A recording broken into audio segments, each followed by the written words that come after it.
have a conversation. Have a conversation with the people that you work alongside, with your manager, with the people that you manage, and to start helping each other understand what is a very complicated and nuanced theme.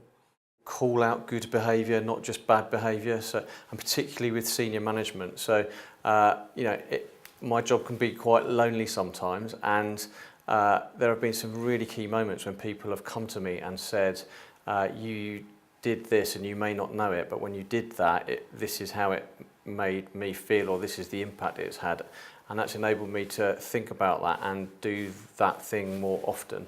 And so, I would say, appreciate the positive behaviours and call them out and tell your senior leaders when they've done something that seems to be making a difference, because sometimes you don't realise it.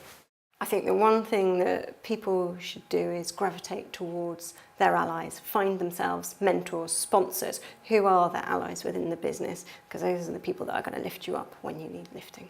The one action that companies can take right now to help bridge the gender divide in the workplace is have a more honest and open conversation surrounding flexible working.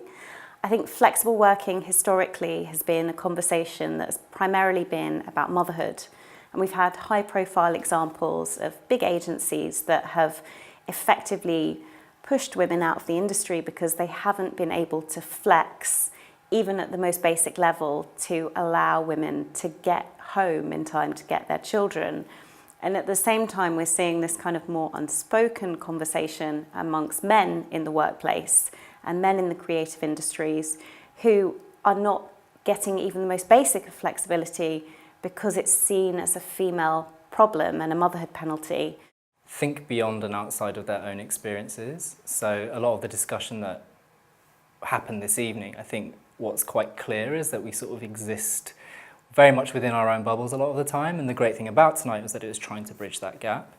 And I think all of us individually can kind of think about who we are, where we're coming from, our experiences, our expectations of ourselves and others, but then think, how might somebody else look at this differently? And it's having that kind of empathetic approach to both yourself, but also your colleagues and your work environment that I think is really, really important.